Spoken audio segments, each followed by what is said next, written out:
Hello भाई, welcome back to मामा के channel. तो भाई आज मामा हमारे सामने खड़े हुए हैं। मामा के चैनल पे मामा खड़े हुए हैं, जैसे पॉडकास्ट लिया जाता है। तो हर हर महादेव मामा जी। पहले तो हर हर महादेव भाई सभी को। भाई हर हर महादेव तो से आप लोग समझ गए होंगे कि आज हम मामा से क्या बात करने वाले हैं।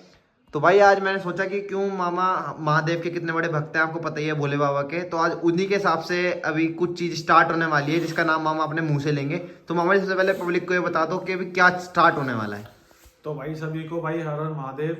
और सभी को भाई 13 तारीख को भाई अपना 13 जनवरी से महाकुंभ स्टार्ट होने वाला है। और सभी को भाई महाकुंभ की हार्दिक शुभकामनाएं। और मामा जो ये अपना महाकुंभ होता है, ये दो होते हैं, एक महाकुंभ होता है और एक नॉर्मल कुंभ होता है। हाँ तो इन दोनों में डिफरेंस बता दो कि इन दोनों में डिफरेंस क्या होता है, और ये कितने कितने, इसमें मैंने सुना है कुछ साल का भी डिफरेंस होता है। हाँ, इसके अंदर डिफरेंस ये होता है भाई कि जो अपना जो 13 तारीख को जो महाकुंभ आने वाला है, ये 12 साल में एक बार आता है। और जो 4 कुंभ लगते हैं, जिसके अंदर 4 जगह पे कुंभ लगते हैं। एक तो आपका नासिक में लगता है, उज्जैन में लगता है, आपका हरिद्वार में लगता है, और ये प्रयागराज में लगता है। जो अभी जो 12 साल में जो एक बार होने वाला है वो प्रयागराज में होने वाला है।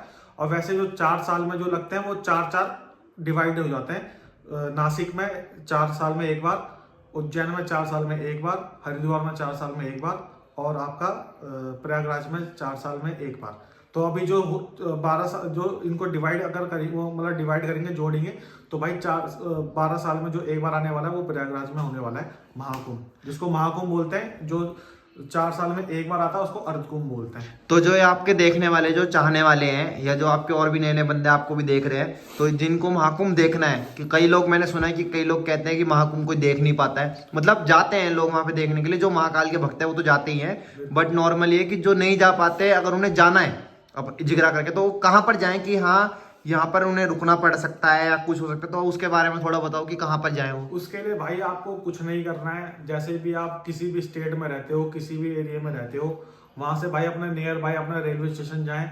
सीधा प्रयागराज का भाई रेलवे स्टेशन है, वहां से अपना उतरे, और वहां से 20 रुपए का किराया लगा के आप सीधा प्रयागराज पहुंच सकते हैं। जो आपके घाट बने हुए हैं वहां पे प्रयागराज के, तो आप वहां पे भाई बहुत ही आसानी से पहुंच जाएंगे। और मात्र 3 से 4 हजार रुपए में आप आराम से प्रयागराज में पहुंच जाएंगे। एक दिन में आना जाना भी कर सकते हो।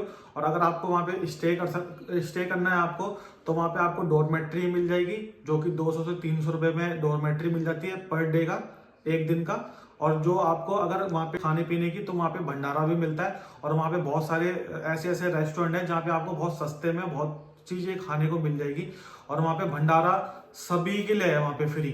तो वहां पे फ्री ऑफ कॉस्ट है, वहां पे कोई आपका 1 रुपया भी खर्च नहीं होगा पैसे के लिए, अगर भंडारे में आपको खाना खाना है तो। तो मामा जी हमारा तीसरा सवाल आपसे ये है कि महाकुंभ बनाया क्यों जाता है, ठीक है? महाकुंभ बनाने का तरीका ये, वैसे तो ये है कि धार्मिक स्थल है, वहां पे दर्शन करने लोग जाते हैं, स्नान करने जाते हैं। मगर बनाया इसलिए जाता है क्योंकि वहां पे भाई जब समुद्र मंथन जब हो रहा था ना, तो जब उसमें से जब कलश अमृत का निकला था, तो उसमें से जब राक्षस और देवता जब लड़ रहे थे, तो जो 4 बूंदे गिरी थी वो 4 जगह गिरी थी। उसमें से भाई एक प्रयागराज है, तो इसलिए वहां पे कुंभ का मेला लगता है। और वो भी 12 साल मामा में। जी आपसे मेरा मेन क्वेश्चन जो है वो ये है कि महाकुंभ के अंदर हमने सुना है कि अखाड़े भी होते हैं, तो वो कितने अखाड़े हैं? तो जो कि भाई अपने ये प्रयागराज में जो अखाड़े आने वाले हैं, समय के चलते भाई ये अखाड़े बढ़ गए। पहले वैसे 4 अखाड़े थे, जिसमें से सबसे बड़ा अखाड़ा भाई जूना अखाड़ा है। बाकी मेरे मुंह से कुछ गलत किसी के अखाड़े के नाम ना निकले, इसलिए भाई मैं ये नाम अपना डिस्क्रिप्शन में डाल दूंगा, तो आप वो अच्छे से रीड कर पाओगे और जान यहाँ पे पाओगे। साइड में भी लगा देंगे। साइड में भी लगा देंगे। और वैसे आप ये जो टोटल अखाड़े जो हो चुके हैं इस टाइम, जो अभी इस टाइम प्रेजेंट में, वो है 13 अखाड़े, जिसमें से सबसे बड़ा अखाड़ा जो है जूना अखाड़ा है, जो कि आप लोग जानते हो। तो मामा जी अब आपसे जो मेरा ये अगला सवाल है वो ये है कि जो ये महाकुंभ है, इनके हमने सुना है कोई स्वामी भी हैं, तो इनके स्वामी कौन हैं और उनका नाम अगर आपको पता हो तो आप वो हमें बताएं। तो भाई महाकुंभ होने वाला है, तो महाकुंभ के भाई स्वामी अपनी एक ही स्वामी है, जो पूरे जितने भी हमारे 9 ग्रह हैं, 9 ग्रह के एक ही स्वामी है, जो है शनिदेव। और सबसे बुजुर्ग अपने ग्रह हैं, जिसमें से उनको शनिदेव कहा जाता है। तो अपने जो कुंभ के जो देवता हैं भाई, वो शनिदेव हैं। तो इनकी महिमा आप जानते हो, राजे को राजा बना देते हैं, नहीं तो फकीर बना देते हैं भाई। मामा जी मेरा आपसे अगला प्रश्न ये है कि मैंने सुन लिया कि प्रयागराज में महाकुंभ होता है और प्रयागराज एक जगह है, वो कहाँ है, वो कहाँ नहीं, वो बात की बात है, लेकिन प्रयागराज को प्रयागराज क्यों कहते हैं ये भी जानना बहुत जरूरी है हमारी ऑडियंस के लिए। भाई प्रयागराज इसलिए कहा जाता है क्योंकि वहाँ पे 3 संगम होते हैं, इसलिए वहाँ पे प्रयागराज को कहा जाता है। तो अपनी भाई यमुना जी और अपना सरस्वती और गंगा जी का भाई संगम होता है, और इसलिए वहाँ पे प्रयागराज उसको इसलिए कहा जाता है क्योंकि वहाँ पे संगम तीनों नदियों का होता है, इसलिए वहाँ पे प्रयागराज कहा जाता है, और इसलिए वहीं पे महाकुंभ होता है। तो मेरा कहने का मतलब ये है कि जो वहाँ पे महाकुंभ होता है उसको नॉर्मली कोई देखने जा सकता है, या फिर वहाँ कोई बंदिश है, या फिर जाना अलाउड नहीं होता? ऐसा कुछ नहीं है, ये लोगों का वहम है कि वहाँ पे कोई बंदा नहीं जा सकता, कि जब वो स्नान करते हैं उसके बाद ही हम लोग स्नान कर सकते हैं, क्योंकि वो उस टाइम जो गंगा जी तो वैसे ही पवित्र है, मगर इनके स्नान करने से जो इतना तप करते हैं ना अलग अलग जगहों पे बैठ करके, तो उसका वहाँ पे स्नान करते हैं, जो हमारी जो परेशानी हमारे दुख परेशानी जो होती है, इसलिए वहाँ पे स्नान करने से भाई हमको अच्छे फल प्राप्त होते हैं। अगर वो कुंभ में जाके करेगा तो वो ज्यादा पवित्र स्नान माना जाएगा, फलदायी होगा। हाँ वो वही वाला होता है, क्योंकि उसको उनके स्नान करने से वो और अच्छी हो जाती है, पवित्र हो जाती है नदी जो। चलो एक सवाल और है, वैसे मैं पूछना तो नहीं चाहिए क्योंकि ऐसे कोई भूत प्रेत वाली चीज नहीं है, भगवान है हमारे, बट नॉर्मली कई लोगों का एक क्वेश्चन होता है, जैसे फैमिली जाती है ज्यादातर महाकुंभ देखने के लिए नॉर्मली, तो जैसे वहाँ पे वो लोग प्रयागराज में जाएंगे या फिर वहाँ पे वो देखेंगे महाकुंभ वगैरह, तो वहाँ पे जो भी आएंगे अखाड़े जिनका आपको क्या बोलना चाह रहे हो भाई, बोलने का तरीका ये है कि वहाँ पे आपको घबराने की कोई हाँ। जरूरत नहीं है। वहाँ पे जितने भी हमारे जो अखाड़े हैं भाई, हमारे सनातन की रक्षा के लिए ही वो वहाँ पे बैठे हुए हैं, फौजी बैठे हुए हैं, ठीक है, हमारी रक्षा कर रहे हैं, हमारे देश की रक्षा कर रहे हैं। हमारे सनातन की रक्षा कौन कर रहा है? जितने भी भाई अखाड़े हैं, जो बड़े बड़े महंत हैं, बड़े बड़े, तो वही इनकी रक्षा कर रहे हैं। तो उन्हीं की रक्षा से, और उनसे डरने की आपको बिल्कुल भी जरूरत नहीं है। आप अपनी फैमिली के साथ जाओ, खुद जाओ, और वहां पे जा करके आप अपना उनसे आशीर्वाद ले सकते हो। और वहां पे आप देखो कि प्रयागराज के अंदर ऐसा क्या होता है, और जो कुंभ का मेला लगता है, वहां पे जाने से आपको अलग ही एक अचीवमेंट होगी, और एकदम से भाई मतलब कुछ एक महीने के लिए वो वहां पे ऐसा हो जाता है कि वो नगरी सी बन जाती है कि भाई ये क्या हो गया एकदम से। यहाँ पे पहले कुछ नहीं था, अब एकदम से एक महीने के अंदर क्या हो गया, मतलब एक महीने पूरी चहल पहल रहती है, पूरी चहल पहल रहती है भाई वहाँ पे। और मेन चक्कर यह है कि भाई योगी जी का बहुत ही ज्यादा इसमें वो तो यूपी है ना, ठीक है, वहाँ के भाई सीएम भी हैं यूपी के, और अपना वहाँ पे उन्होंने पूरी व्यवस्था कर रखी है, अच्छे वहाँ पे ड्रोन लगे पड़े हैं इस टाइम, ठीक है। सुनने में आ रहा है कि भाई 50 से 60 करोड़ लोग आने वाले हैं, मगर वो ज्यादा से ज्यादा 100 करोड़ की लेके चल रहे हैं योगी जी, कि भाई 100 करोड़ बंदे आ जाएंगे, हम उनकी कैपेसिटी के हिसाब से अपना व्यवस्था कर रहे हैं। वहाँ पे खाने को, पीने को, रहने को, सोने को, हर चीज की व्यवस्था वहाँ पे हो रखी है अच्छे से, तो वहाँ पे आपको बिल्कुल भी घबराने की जरूरत नहीं है। तो मामा आपके ऑडियंस के तरफ से हम पूछ रहे थे आपसे कि नॉर्मली, वैसे बोलना नहीं चाहिए वरना पाप चढ़ता है, बट नॉर्मली अगर हम आपसे पूछना चाहें कि कुंभ अगर हम लोग देखने, तो आप लोग आप अपने अकॉर्डिंग वहाँ पे अगर हम लोग जाएंगे तो वहाँ पे कैमरा वैमरा और ये सब चीजें अलाउड है वहाँ पे?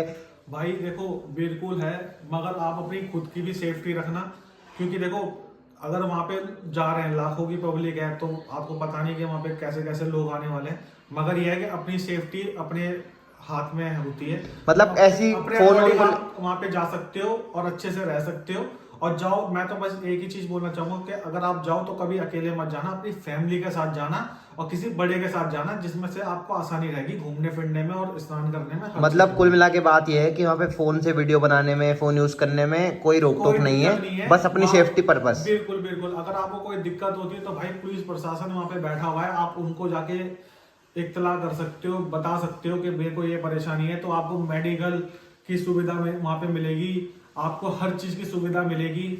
जो भी आपके रिलेटेड अगर आपको कोई परेशानी है तो उस चीज की भी आपको हर चीज की सुविधा मिलेगी। योगी जी का भाई पूरा इस टाइम बढ़िया डंका बज रहा है वहाँ पे। मजी हम आपसे ये पूछना चाहेंगे कि जैसे आपने सबको बता दिया, एक्सप्लेन कर दिया, तो इसी से पता लगता है कि आपको कितना ज्ञान है इस चीज़ के बारे में, बट नॉर्मली हम आपसे ये बोलना चाहेंगे, जैसे अभी तक आप गए हो कभी महाकुंभ देखने के लिए नॉर्मली, या फिर हो सकता है कि इस बार जाओ? हाँ, मैं ये चीज़ भाई अपनी ऑडियंस को बताना चाहता हूँ कि मेरे को भाई बहुत ही ज़्यादा ख्वाहिश है मैं इस टाइम प्रयागराज में जाऊँ और महाकुंभ को भाई अपना स्नान करूँ, और वहाँ पे जितनी मेरी ऑडियंस है, मेरी फैमिली है भाई, और जितने भी मेरे कुनबे खानदान में भाई लोग हैं जो मेरे को सपोर्ट करते हैं, मेरे को वंश को करते हैं, जितनी मेरी फैमिली है, और जितनी भी मेरे यूट्यूब की जो फैमिली है भाई, इंस्टा की फैमिली है भाई, इन सबको भाई मैं अपनी फैमिली की तरह ही मानता हूँ। इसलिए मैं चाहता हूँ कि मैं वहाँ पे जाके स्नान करूँ। और पहली बात तो ये है कि मैं पहले कभी गया नहीं हूँ, मगर मैं जाना चाहता हूँ, और जाने का भाई मेन उद्देश्य मेरा यही है कि भोले की नगरी है और भोले के तो चेले हैं हम। तो ये तो बाकी मतलब हो सकता है कि वहां पे भी कुछ कैप्चर हुआ हुआ हम हमारे कैमरे से आपको चैनल बिल्कुल। पे मिले। अब भाई ये मैंने आपको शुरू की एडवाइस दे रहा हूँ कि मेरे को वहां पे जाने से पहले मैं आपको बताना चाहता हूँ कि वहां पे ये चीज की वहां पे सुविधा है वहां पे, और ये सारा मेरा माध्यम है बताने का आप लोगों को कि वहां पे ऐसी ऐसी चीजें हो रही है। तो और बाकी आपको मैं भाई इसमें थोड़ी सी कट में दिखा दूंगा कि क्या क्या चीज वहां पे हो रही है। वो थोड़ी बहुत हम क्लिप लगा देंगे क्लिप और लगा देंगे। और बाकी अगर इससे रिलेटेड अगर आपका प्यार रहेगा कि अगर आप लोग इस व्लॉग को चलवाओगे या इस व्लॉग को शेयर करोगे तो इस व्लॉग के ऊपर अभी महाकुंभ खत्म नहीं हुआ है। मामा के वहां जाने से पहले पहले महाकुंभ की जो भी अपडेट हुआ करेगी वो आपको मामा के चैनल पे मिल जाया करेगी, लेकिन वो भी तब मिला करेगी जब आप लोग इस वीडियो को शेयर करोगे। ये और मैं एक चीज और बताना चाहता हूँ कि भाई ये 1 महीने का नहीं है, ये कम से कम 45 दिन का हो रहा है। 2025 के अंदर भाई 13 जनवरी से स्टार्ट हो रहा है और 26 फरवरी तक ये चलेगा। तो टोटल ये 45 दिन का महाकुंभ होने वाला है। तो इस बीच में आप 1 महीने 45 दिन के अंदर आप बिल्कुल वहां पे जाके स्नान कर सकते हो अपनी फैमिली के साथ, अपने भाइयों के साथ, अपनी वाइफ के साथ, जो भी आपके भाई फैमिली रिलेटिव है, अपने दोस्तों के साथ, और वहां पे जाओ स्नान करो। तो भाई हम तो ये कहना चाहेंगे कि मामा ने जो भी बताया आई होप आप लोग को समझ में आया होगा। तो भाई आप लोगों को अगर कोई चीज़ नहीं समझ में आई हो या फिर आपको इससे रिलेटेड कुछ भी पूछना हो, जो पहली बार जा रहे हो, तो आप नीचे कमेंट बॉक्स में कर सकते हो। कमेंट कर सकते हो, बता सकते हो कि भैया आप मेरे को ये बता दो कि इस चीज के ऊपर मैं कैसे करूं, क्या करूं, कैसे ना करूं। तो इसके ऊपर मैं जरूर वीडियो बनाऊंगा और आपको और पहली बात एम रखते नहीं है अपनी कोई वीडियो पे, लेकिन हम लोग एम रख रहे हैं कि अगर ये वीडियो शेयर होती है और इस वीडियो पे अच्छा फीडबैक आता है तो पक्का महाकुंभ के ऊपर एक वीडियो और हम बनाएंगे जिसमें हम महाकुंभ के बारे में रियलिटी बताएंगे कि महाकुंभ होता क्यों है और महाकुंभ में क्या क्या चीज होती है। बिल्कुल बिल्कुल मैं आपको बताऊंगा वहां पे जितनी भी सारी रिलेटिव चीज होगी भाई महाकुंभ से, वो सारी चीज की अपडेट मैं आपको देता रहूंगा। और भाई ये व्लॉग बनाने का मेरा माध्यम यही है कि मेरे को मैं इस टाइम हो सके तो भाई मैं बिल्कुल महाकुंभ में जाऊंगा और आपको हो सके तो वहाँ के दर्शन भी कराऊंगा और आप लोगों को वहाँ पे जितना भी सारा कैप्चर कर पाऊँ छोटी छोटी चीज़ें वो भी कराऊंगा। और जितने भी वहाँ के भाई अघोरी हैं, हमारे अघोरी हैं, तांत्रिक हैं, और अपने जितने भी भाई जितने भी हमारे बाबा संत हैं उनसे सबसे मिलवाऊंगा और जितना हो सके भाई नॉलेज लूंगा। सनातन के लिए लोग बैठे हुए हैं और हम भी भाई इसलिए ही जाएंगे। तो बोलो हर हर महादेव। हर हर महादेव, जय शिव शंकर। बोल शंकर भगवान की जय। जय। हर हर महादेव।